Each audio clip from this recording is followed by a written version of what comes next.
εικόνα είναι γνώριμη. Άνθρωποι σε ένα λεωφορείο, σε ένα καφέ, σπίτι, με το βλέμμα καρφωμένο σε μία οθόνη.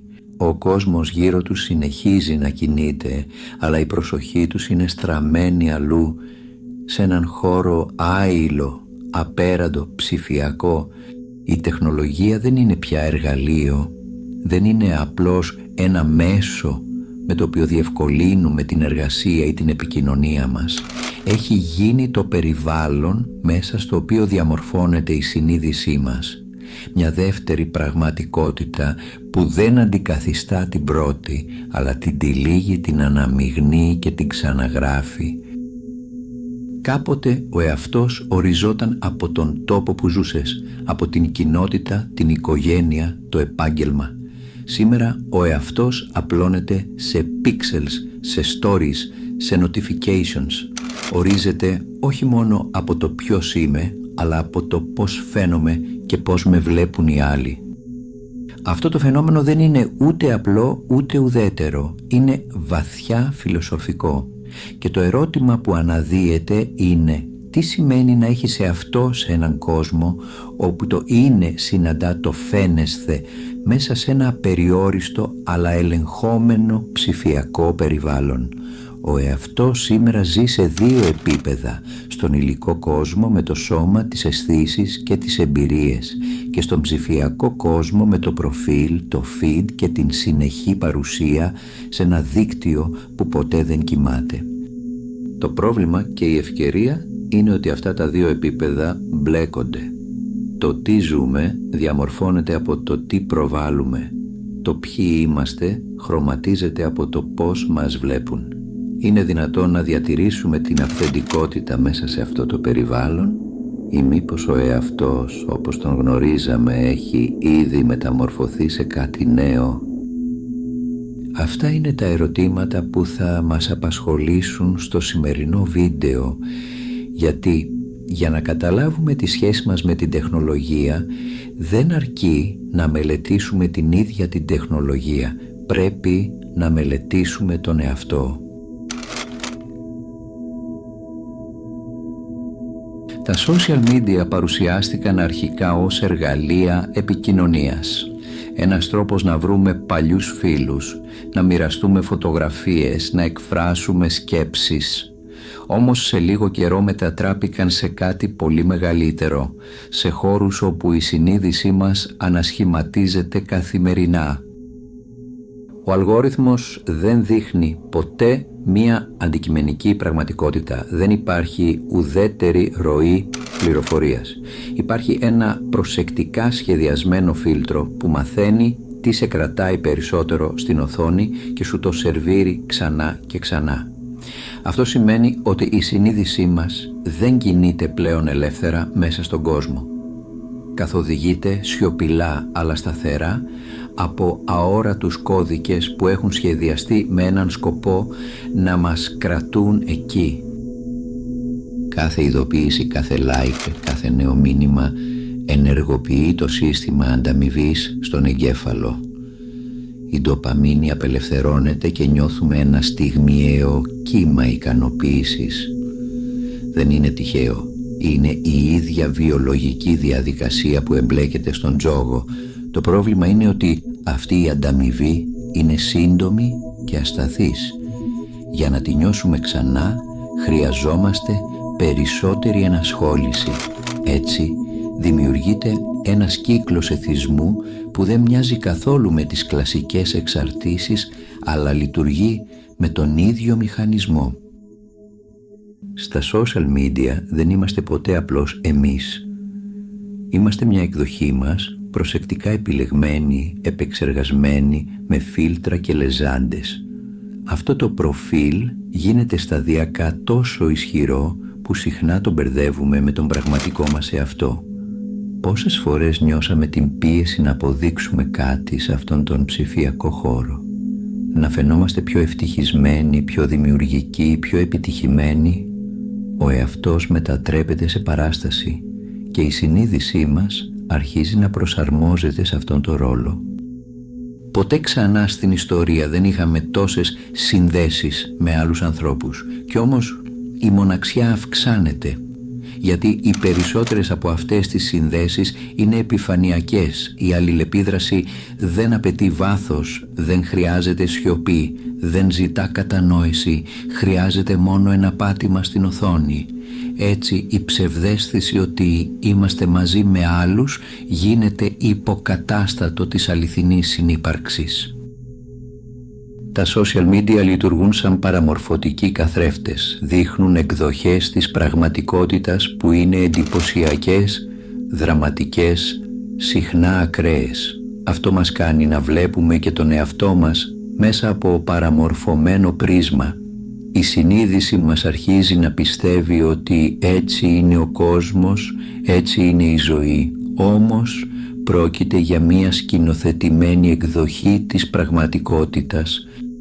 Στο τέλος, η ερώτηση είναι αναπόφευκτη. Μήπως τα social media δεν είναι απλώς ένα εργαλείο που χρησιμοποιούμε, αλλά ένα περιβάλλον που μας χρησιμοποιεί, και μήπως η συνείδησή μας, χωρίς να το καταλάβουμε, ήδη μεταμορφώνεται ώστε να ταιριάζει σε αυτόν τον κόσμο.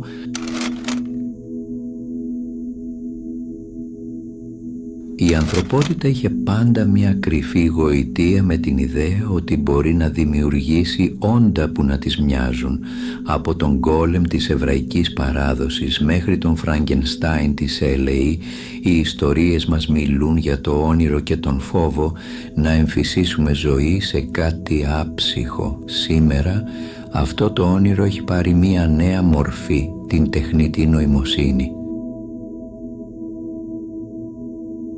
Οι μηχανές πλέον δεν είναι απλώς αριθμομηχανές ή μηχανισμοί που εκτελούν εντολές. Είναι συστήματα που μαθαίνουν, προσαρμόζονται, δημιουργούν, μπορούν να γράψουν ποίηση, να παίξουν μουσική, να μιλήσουν με τρόπο που μοιάζει ανθρώπινος. Το ερώτημα που αναδύεται είναι αμήλικτο. Μπορεί μια μηχανή να αποκτήσει συνείδηση? Η φιλοσοφία μας έχει δώσει κάποια εργαλεία για να σκεφτούμε. Ο Άλαν Τούρινγκ τη δεκαετία του 50 πρότεινε την περίφημη δοκιμή Τούρινγκ. Αν μια μηχανή μπορεί να συνομιλήσει μαζί μας με τρόπο που να μην μπορούμε να ξεχωρίσουμε αν είναι άνθρωπος ή όχι, τότε πρέπει να θεωρήσουμε ότι σκέφτεται. Όμως η σκέψη δεν είναι συνείδηση. Μια μηχανή μπορεί να υπολογίζει, να προβλέπει, να συνδυάζει πληροφορίες χωρίς να νιώθει τίποτα. Η μεγάλη διαφορά βρίσκεται στο βίωμα. Εμείς δεν είμαστε μόνο υπολογιστικά όντα. Έχουμε εμπειρία, έχουμε συναισθήματα, έχουμε εσωτερικό κόσμο. Το κόκκινο χρώμα δεν είναι απλώς ένα αντανακλώμενο μήκος κύματος. Είναι μια εμπειρία που γεμίζει τη συνείδησή μας. Μπορεί μια μηχανή να γνωρίσει ποτέ αυτή την εμπειρία? Κάποιοι επιστήμονες, όπως ο David Chalmers, ονόμασαν αυτό το ζήτημα το δύσκολο πρόβλημα της συνείδησης. Πώς από την ύλη, από νευρώνες και ηλεκτρικά σήματα αναδύεται το βίωμα του να είναι κάποιος? Αν δεν μπορούμε να το εξηγήσουμε για τον ίδιο μας τον εγκέφαλο, πώς θα ξέρουμε αν μια μηχανή μπορεί να το αποκτήσει? Κι όμως η αβεβαιότητα μεγαλώνει, γιατί ήδη μιλάμε με μηχανές που μιμούνται πιστικά τον άνθρωπο, παράγουν λόγο, όπως εγώ καλή ώρα, απαντούν σε ερωτήσεις, δημιουργούν εικόνες. Το μυαλό μας εύκολα αποδίδει σε αυτές πρόθεση, βούληση, ακόμα και ψυχή. Έχουμε μια φυσική τάση να βλέπουμε εαυτό, ακόμη και εκεί που ίσως δεν υπάρχει. Αλλά αν αύριο μια τεχνητή νοημοσύνη έλεγε «Έχω συνείδηση, νιώθω, υπάρχω», θα μπορούσαμε να το αμφισβητήσουμε? Ή μήπως από τη στιγμή που θα συμπεριφέρεται σαν να έχει αυτό, θα αναγκαστούμε να την αντιμετωπίζουμε ως τέτοια? Η συζήτηση δεν είναι θεωρητική, έχει άμεσες συνέπειες. Γιατί αν δεχτούμε ότι μια μηχανή μπορεί να έχει συνείδηση, τότε πρέπει να της αναγνωρίσουμε δικαιώματα. Και αν αρνηθούμε, τότε τι σημαίνει αυτό για τη δική μας κατανόηση της συνείδησης? Ίσως τελικά η ερώτηση να μην είναι αν οι μηχανές μπορούν να γίνουν σαν εμάς, αλλά αν εμείς μέσα από τις μηχανές θα αναγκαστούμε να ξαναδούμε τι πραγματικά σημαίνει να είσαι άνθρωπος. Τα smartphones έγιναν το πιο προσωπικό αντικείμενο της ζωής μας. Δεν τα κουβαλάμε απλώς, τα έχουμε πάντα δίπλα μας, στο τραπέζι, στο κρεβάτι, στην τσέπη. Για πολλούς είναι το πρώτο πράγμα που βλέπουν το πρωί και το τελευταίο πριν κοιμηθούν. Αυτή η συνεχής παρουσία δεν είναι χωρίς συνέπειες. Ο εγκέφαλός μας έχει ήδη αρχίσει να προσαρμόζεται. Η επιστήμη της προσοχής δείχνει ότι οι συνεχείς ειδοποιήσεις, τα μηνύματα, τα alerts, λειτουργούν σαν μικρές διακοπές στη ροή της σκέψης μας. Κάθε φορά που κοιτάζουμε την οθόνη, ο εγκέφαλος μετακινείται σε ένα νέο σημείο εστίασης. Η ικανότητά μας για συγκέντρωση, για βαθιά σκέψη, διαβρώνεται σιγά σιγά. Δεν είναι ότι δεν μπορούμε να εστιάσουμε. Είναι ότι έχουμε μάθει να ζούμε σε μία μόνιμη κατάσταση διάσπασης. Αυτή η διάσπαση έχει και νευροβιολογικό αντίκτυπο. Μελέτες δείχνουν ότι η συνεχής χρήση smartphones σχετίζεται με αλλαγές στον τρόπο που επεξεργαζόμαστε πληροφορίες, στον κύκλο ύπνου, ακόμη και στη μνήμη. Αν παλαιότερα η μνήμη μας βασιζόταν στην ικανότητα να θυμόμαστε, σήμερα βασίζεται στην ικανότητα να αναζητούμε. Δεν χρειάζεται να ξέρουμε, αρκεί να ξέρουμε πού να ψάξουμε. Το Google και το ChatGPT με έναν τρόπο έγιναν εξωτερικές προεκτάσεις του μυαλού μας. Υπάρχει όμως και κάτι πιο λεπτό. Τα smartphones δεν επηρεάζουν μόνο τη μνήμη και την προσοχή. Επηρεάζουν και τη σχέση μας με το παρόν. Όταν βρισκόμαστε σε μία στιγμή χαράς, το ένστικτό μας είναι να τραβήξουμε μία φωτογραφία. Να αποτυπώσουμε το τώρα αντί να το ζήσουμε, σαν να έχει μικρή αξία το βίωμα αν δεν το μοιραστούμε. Έτσι η εμπειρία πάβει να είναι καθαρά δική μας, γίνεται δημόσιο γεγονός, ένα κομμάτι του ψηφιακού μας αρχείου. Η αλήθεια είναι ότι ο εγκέφαλος μας δεν εξελίχθηκε για να δέχεται τόσες πληροφορίες σε τόσο μικρό χρόνο. Κάθε scroll, κάθε swipe, κάθε νέα εικόνα είναι ένα μικρό ερέθισμα. Και όταν αυτά τα ερεθίσματα είναι αμέτρητα, ο εγκέφαλος χάνει το μέτρο. Συνηθίζει στο υπερβολικό και τότε η σιωπή, η ανία, η απλή στιγμή χωρίς ερεθίσματα μοιάζει αφόρητη. Το ερώτημα που αναδύεται δεν είναι μόνο βιολογικό, είναι υπαρξιακό. Ποιος είναι ο εαυτός μας όταν δεν μπορούμε πια να είμαστε μόνοι με τις σκέψεις μας? Τι σημαίνει να σκέφτομαι όταν το πρώτο μας ένστικτο είναι να ανοίγουμε μία εφαρμογή αντί να μένουμε παρόντες στο τώρα? Ίσως το πιο μεγάλο δίδαγμα των smartphones δεν είναι ότι μας συνδέουν με τον κόσμο, αλλά ότι μας αποσυνδέουν από εμάς τους ίδιους. Και εκεί η φιλοσοφία συναντά την νευροεπιστήμη. Η τεχνολογία δεν αλλάζει μόνο το πώς ζούμε, αλλάζει το πώς υπάρχουμε. Η ταυτότητα δεν ήταν ποτέ κάτι σταθερό, αλλά στον ψηφιακό αιώνα γίνεται ακόμη πιο ρευστή, πιο περίπλοκη, πιο διαμεσολαβημένη. Δεν αρκεί πια να ρωτήσεις ποιος είμαι, τώρα πρέπει να ρωτήσεις και πώς φαίνομαι και πώς με φαντάζονται οι άλλοι μέσα από τα ψηφιακά ίχνη μου. Στα κοινωνικά δίκτυα κάθε μας πράξη είναι μία δήλωση. Κάθε φωτογραφία, κάθε σχόλιο, κάθε like αποτελεί ένα μικρό κομμάτι από το puzzle της ταυτότητάς μας. Σιγά σιγά σχηματίζεται ένα είδωλο που ζει παράλληλα με εμάς. Αυτό το είδωλο μπορεί να μας μοιάζει, αλλά δεν είναι ακριβώς εμείς. Είναι πιο επιλεκτικό, πιο προσεγμένο, μερικές φορές πιο τέλειο. Και όσο περισσότερο αλληλεπιδρούν οι άλλοι με αυτό το είδωλο, τόσο περισσότερο αρχίζουμε κι εμείς οι ίδιοι να το πιστεύουμε. Η φιλοσοφία θα έλεγε ότι αυτό είναι ένα είδος δεύτερου εαυτού. Ένας ψηφιακός καθρέφτης που όμως δεν αντανακλά ακριβώς την πραγματικότητα, αλλά την εικόνα που θέλουμε να δείξουμε και που οι άλλοι περιμένουν να δουν. Έτσι, η ταυτότητα πάβει να είναι μια εσωτερική αίσθηση και γίνεται ένα πεδίο διαπραγμάτευσης ανάμεσα σε αυτό που νιώθουμε, σε αυτό που προβάλλουμε και σε αυτό που οι άλλοι αποδέχονται. Αυτή η μετατόπιση δεν είναι αθώα. τείνουμε να πιστεύουμε ότι το φαίνεσθε είναι εξίσου σημαντικό με το είναι. Η εσωτερική εμπειρία αρχίζει να μολύνεται από την εξωτερική έγκριση. Η χαρά μιας στιγμής μετριέται όχι μόνο από το πώς τη βιώσαμε, αλλά και από το πόσα likes συγκέντρωσε. Η αξία μιας σκέψης δεν έγκυται στο βάθος της, αλλά στην απήχηση που βρήκε. Και όμως μέσα σε αυτή τη φαινομενική αλλίωση γεννιέται και κάτι νέο. Η ταυτότητα δεν είναι μόνο προϊόν παραμόρφωσης, είναι και προϊόν δημιουργίας. Ο άνθρωπος ανακαλύπτει ξανά τον εαυτό του μέσα από τους ψηφιακούς του ρόλους. Οι καλλιτέχνες, οι στοχαστές, οι άνθρωποι με φωνή που δεν θα ακουγόταν ποτέ σε μια μικρή κοινότητα μπορούν τώρα να βρουν κοινό. Το ψηφιακό είδωλο δεν είναι μόνο μάσκα, μπορεί να είναι και αποκάλυψη. Ωστόσο το ερώτημα παραμένει, μέσα σε όλο αυτόν τον θόρυβο υπάρχει ακόμη ένας πυρήνας που να παραμένει δικός μας. Ένα σημείο στο οποίο δεν χρειάζεται να προβληθούμε, δεν χρειάζεται να φιλτραριστούμε, αλλά μπορούμε απλώς να είμαστε. Ίσως αυτή να είναι η μεγαλύτερη πρόκληση του ψηφιακού αιώνα.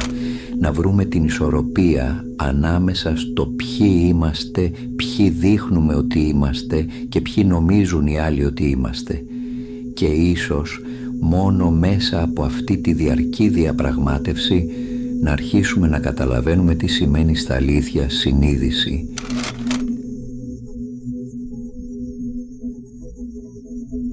Η τεχνολογία δεν είναι ουδέτερη. Δεν είναι απλά ένα εργαλείο που περιμένει παθητικά να το χρησιμοποιήσουμε.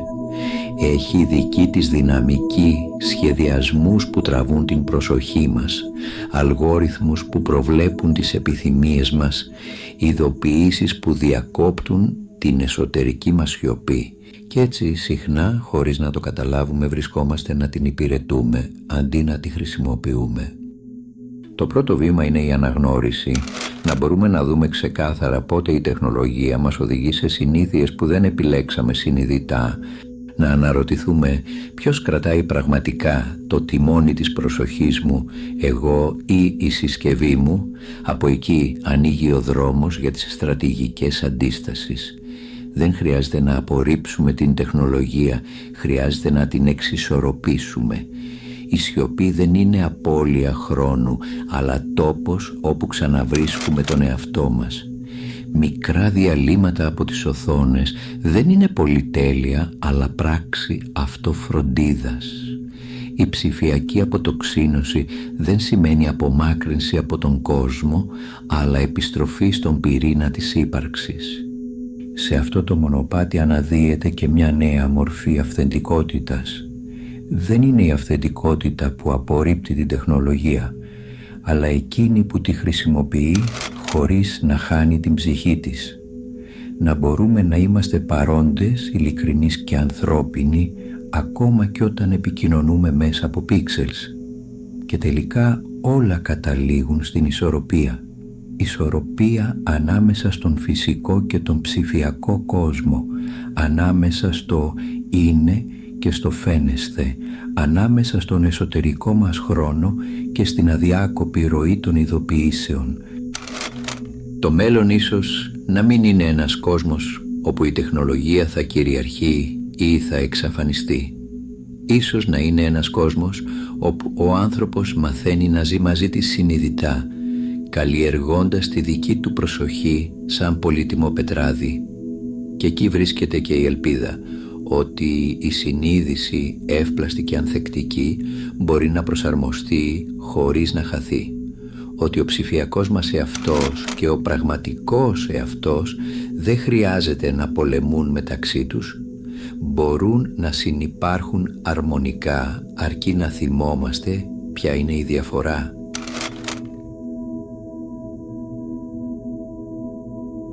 Όλα όσα εξερευνήσαμε, τα social media που ανασχηματίζουν την προσοχή μας, τα smartphones που αλλάζουν τη σχέση μας με τον χρόνο και τη μνήμη, η τεχνητή νοημοσύνη που μας αναγκάζει να ξανασκεφτούμε τι σημαίνει συνείδηση, μας οδηγούν σε ένα μόνο σημείο, την ευθύνη του ίδιου του εαυτού.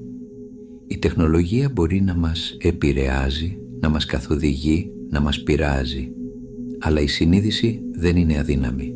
Αν τη φροντίσουμε, αν την καλλιεργήσουμε συνειδητά, μπορεί να προσαρμοστεί, να ανθίσει και να παραμείνει αυθεντική μέσα σε έναν ψηφιακό κόσμο. Η αληθινή πρόκληση δεν είναι να πολεμήσουμε τη τεχνολογία ούτε να την απορρίψουμε. Είναι να μάθουμε να ζούμε μαζί της, να τη χρησιμοποιούμε χωρίς να γινόμαστε δούλοι της. Να αναγνωρίζουμε πότε η τεχνολογία μας χρησιμοποιεί και πότε την χρησιμοποιούμε εμείς. Και τότε ο ψηφιακός εαυτός και ο πραγματικός εαυτός μπορούν να συνυπάρξουν αρμονικά. Η συνείδησή μας μπορεί να παραμένει παρούσα, ζωντανή και αυθεντική, ακόμα και μέσα στον θόρυβο των ειδοποιήσεων, την ακατάπαυστη ροή των feeds και τις μηχανικές συζητήσεις με τις μηχανές. Στο τέλος η μεγαλύτερη ανακάλυψη ίσως είναι απλή. Η τεχνολογία είναι καθρέφτης, αλλά ο εαυτός μας είναι αυτός που κρατά το βλέμμα στο βάθος του. Και αν ξέρουμε ποιοι είμαστε, δεν χανόμαστε. Αντιθέτως, μαθαίνουμε να υπάρχουμε ολοκληρωμένοι, ακόμα και μέσα στον ψηφιακό κόσμο που ζούμε σήμερα. Αν έφτασες μέχρι εδώ, θέλω να σου πω ένα μεγάλο ευχαριστώ που ήσουν συνοδοιπόρος στο ταξίδι μου. Αν βρήκες αυτό το βίντεο χρήσιμο, μπορείς να κάνεις like, εγγραφή ή να αφήσεις κάποιο σχόλιο. Αν πιστεύεις ότι αυτό το βίντεο μπορεί να βοηθήσει κάποιον, μοιράσου το μαζί του, απόποιες συντεταγμένες κι αν με ακούς, να προσέχεις τον εαυτό σου και να πας στο καλό.